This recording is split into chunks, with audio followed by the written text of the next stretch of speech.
Okay. So I thought I'd do a little video since a lot of you seem to be kind of interested in it. So I have two coats of my base color. The base color is Cloud White. These are all Benjamin Moore colors. The lightest color I'm using is Gray Cloud. The next one darker is Deep Silver. And then there's the next one after that is Trout Gray. And the darkest one is Wrought Iron. All Benjamin Moore. You don't need a lot of this stuff. The base color is, I'm using the Porch and Patio paint in Cloud White.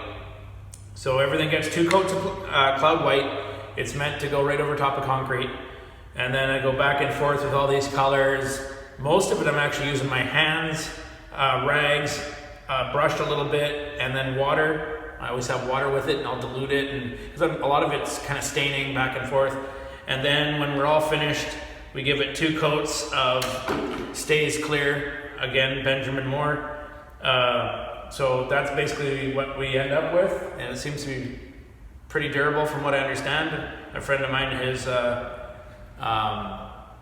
a friend of his owned a store, and this is how they did the floor in the store. So it didn't look like marble, but they painted their floor with it, and it held up quite well. So this is what I'm doing. Those are the colors, and I'm just going to do a little time-lapse video so you can kind of see it come alive. But yeah, this is it. This is my foam marble floor. It's a big project. I don't know how many square feet this is, but it's definitely over 1,000. So it's been a big project. It's not easy to do, not only on your hands and knees, but you have to think ahead, you have to keep it random, you have to make it flow. It's not like epoxy or anything like that where you're just putting paint on the ground and swirling it around. That's not how this is. This is hand painted. It's more like art, I guess. So anyways, this is how I do it. Hope you enjoy watching it being done. So these are our colors. So that's our Cloud Gray, the light one there. The next one over is the Deep Silver. That one there is the Trout Gray, and that's our Wrought Iron. And this is the base color, it's Cloud White. So you can kind of see what they look like, what the contrasts look like. 99% of the time I'm using this. I highlight with that. I bring this in as a little bit darker, but I don't use it that much. And the dark one is basically all I use that for, is basically for the veins. The cracks here and there. So I can come up with all this kind of stuff. So this is kind of what I'm trying to achieve here. So it's trying to blend in throughout all the rooms and everything. So here you go. You get to watch it happen.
Long day. It's a long day doing this stuff, but it's coming along. Just slowly getting to the end. I don't know, just not too far left. It just feels like a lot. It takes a long time. Definitely not a short process to do it all. It does look really neat though. It's got a cool effect that you won't really see anywhere else that I've ever seen. So that's kind of neat. Always like doing things that are not normal. A little more custom, a little more interesting. I've never done this before, so I'm fairly pleased. It's turning out fairly well. Everybody that comes in is pretty blown away with it, so that's cool. But it's a slow process. Being on your hands and knees all the time isn't easy. Tough on the knees, tough on the hips, the back, pretty much all of it. It's definitely like I say, a bit of a slow thing because it's not an epoxy finish where you just dump it on the ground and mix a bunch together. This would be great with epoxy over it. It would look really sharp. We're just doing like a clear paint, a non-yellowing paint, and it looks pretty good. But you know, when you do an epoxy, you don't have a roller finish. It's like glass. So putting this underneath something that's 100% shiny, transparent, under glass effect would be pretty cool. It would definitely have a pretty slick look. So as you can see, a lot of what I put on I take back off. It's all subtle. Well, not all of it. You have to have some contrast. Nothing in nature is the same. You can't pick a square foot of something, rock, wood, anything, and say, I want it to look like that. It doesn't work like that. It needs to flow throughout the rooms. It needs to have an organicness to it. It has to flow. It has to go like, it has to go in the same directions. You know, like a grain of wood.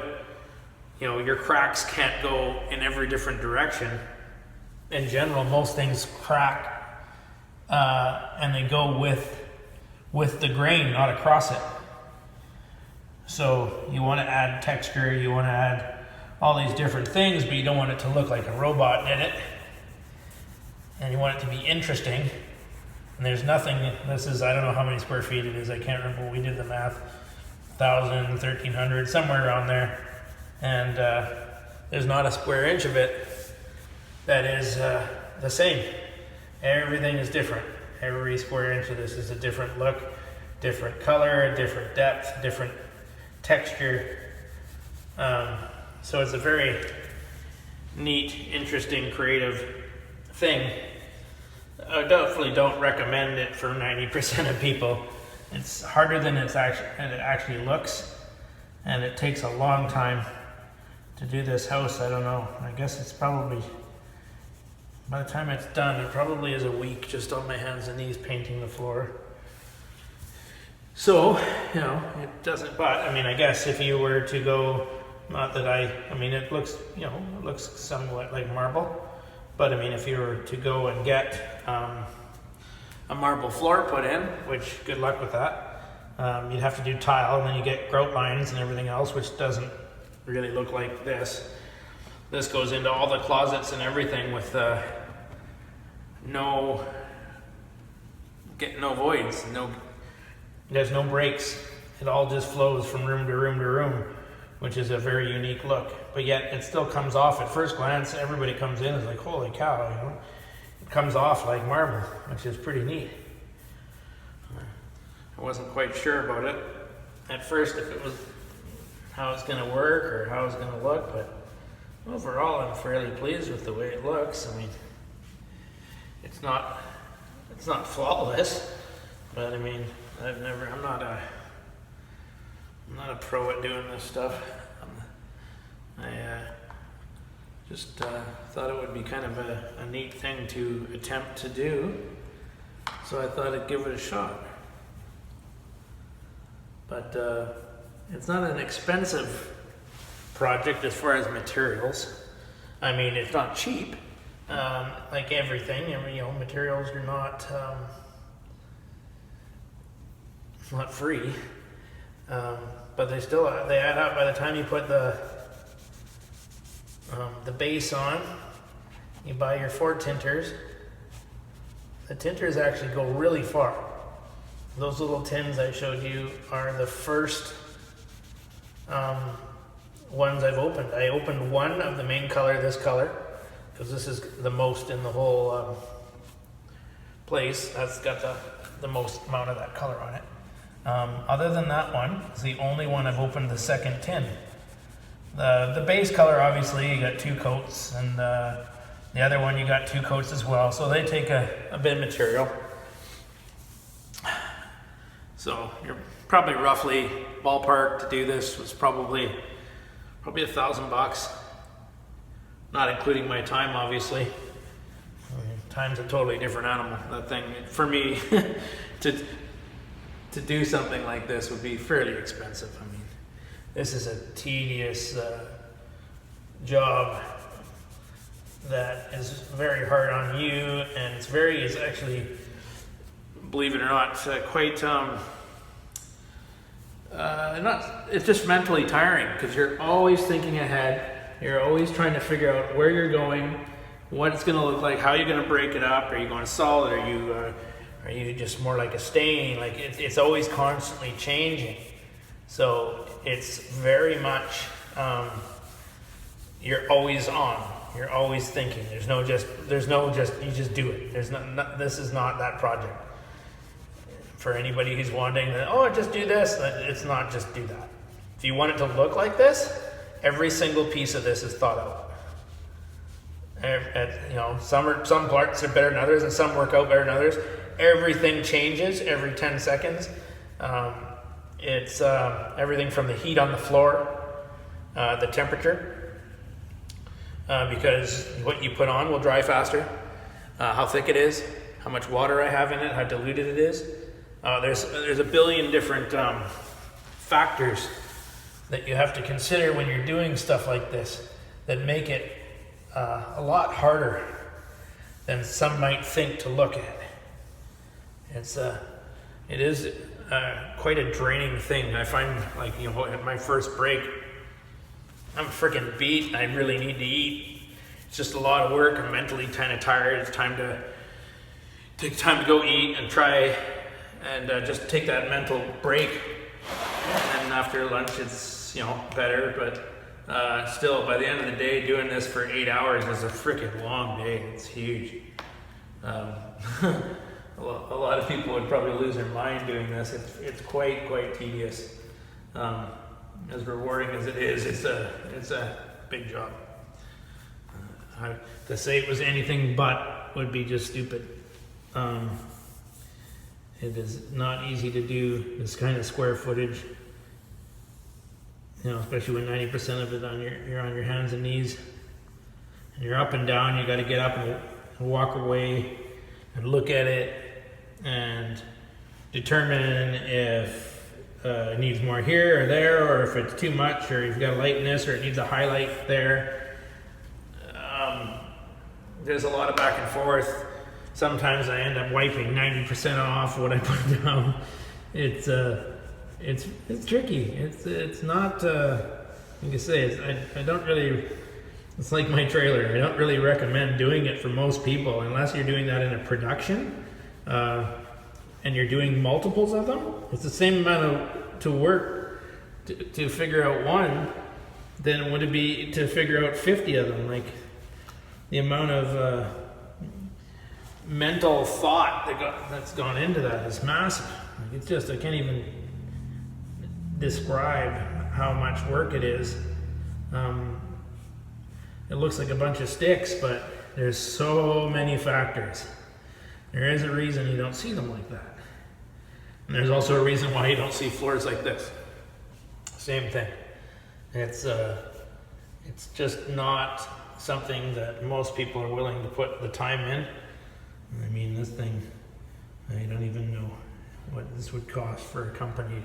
If I was getting paid to do this, if I went to quote for a job like this, it would be pretty expensive. Like I said, not compared to what it would cost to do in anything real. Even tiling 1,300 square feet would be expensive.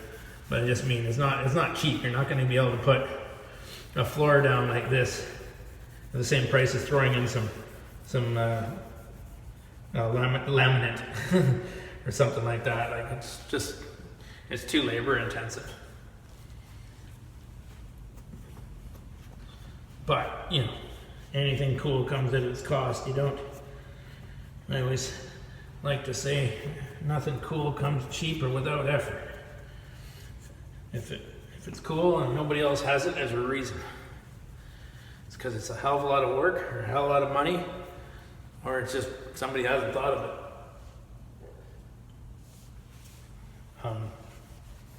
But in general, it's a cool little project. You won't see all this. There'll be baseboards, so the baseboards will really clean it up and make it look nice. That's why I'm not worried about it too much there.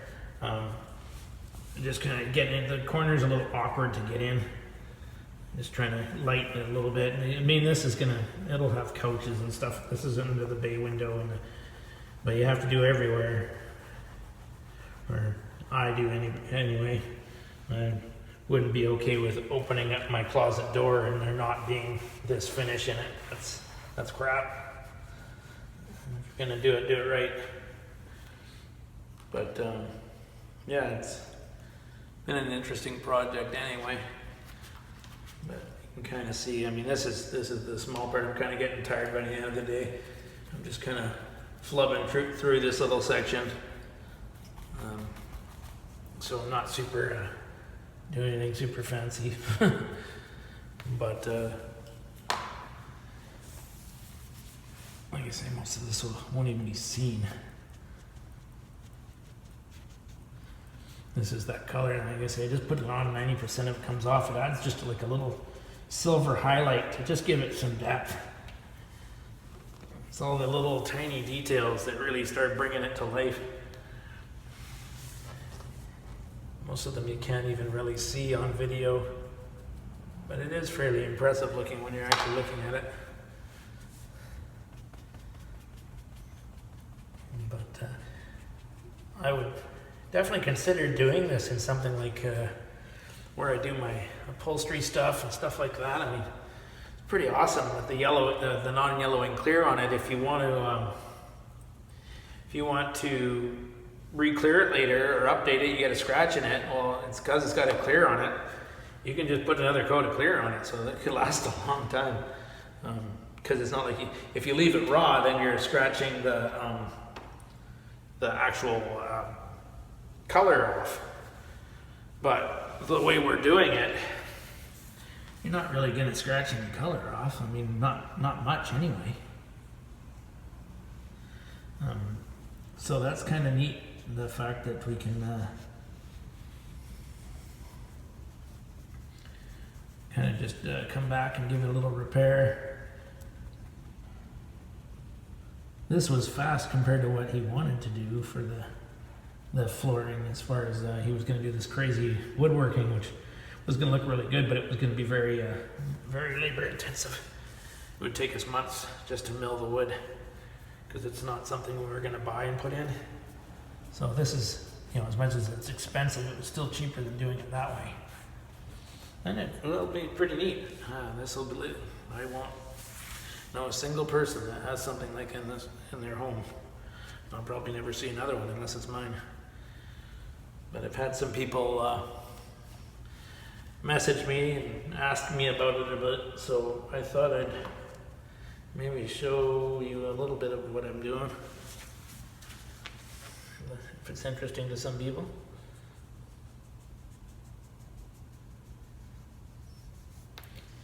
The nice thing about this is, like, even accidents like that came off the rag somewhere else, in general you can either erase it or you just blend it in, or there's as Bob Ross would say, happy accidents, you know, and you just make it all work. But it's not a quick process. Not to get and have any thing that looks like it's has any legitimate to it, as far as it actually looks like some sort of rock. Because obviously that's what I was going for. Perfect or not, it's see, there's an accident right there.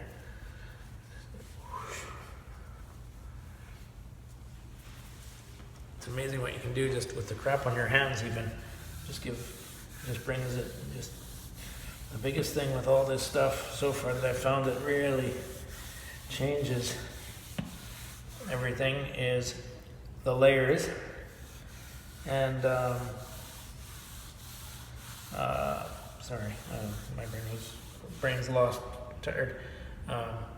The layers, and it's amazing how just changing the depth of the color, how many colors it looks like it is when it's not. And just adding little things, like every once in a while I'll put it like, that's only 3 colors. Now every once in a while I'll put in one of these lines. The black, well, it's not black, it's the cast iron one, but comparison to the rest, it's like a black color. But just by adding a little vein here and there, it's amazing that it just brings it to life.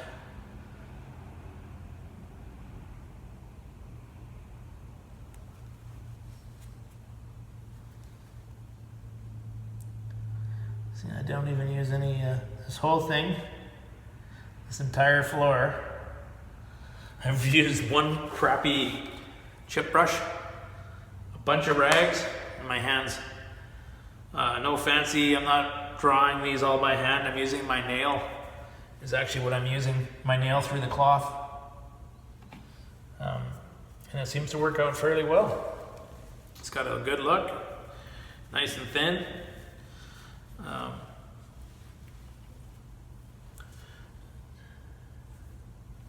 See, I lick my finger a lot. It can take the harshest out of stuff sometimes. Just kind of blend just a little bit, and then just kind of kicks it down a notch and makes it look nice.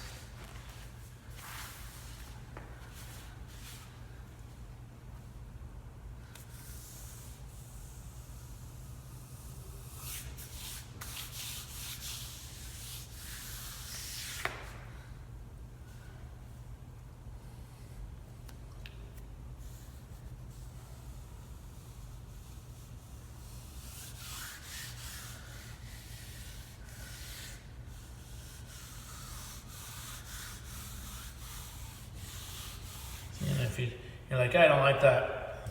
I just spit on my hand, gross it as it is, and it just starts bringing all the stuff off my hands and creating a nice faint grain.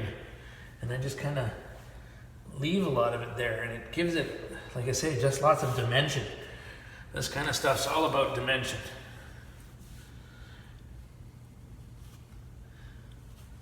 If it's just flat, one color on it or something like that, it won't look like this.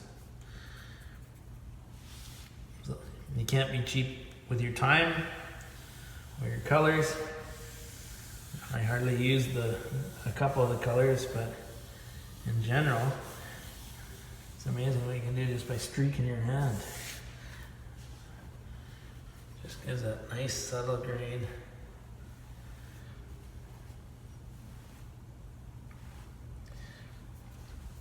The nice thing about doing this with paint too is basically by the time I'm done working on it, it's drying. So I can get up and walk on it like 5 minutes later. It's no big deal, which is kind of cool. And then obviously when it gets to the clear coat process, that's different. But that's kind of what I'm doing.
I tried to take some video for you all to see it, but honestly, it really doesn't pick up the same that it does in real life.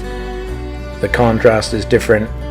It's a little less busy looking. It flows a little nicer. The contrast is not as harsh as it looks, and it's nice and soft. It actually looks really good, really classy. Looks really, really decent. So it's the best I could do, but this gives you an idea what it looks like. You can see where it kind of becomes more white. That's what it looks like. But the lighting in there isn't very good right now, but it gives you an idea of what it looks like anyway.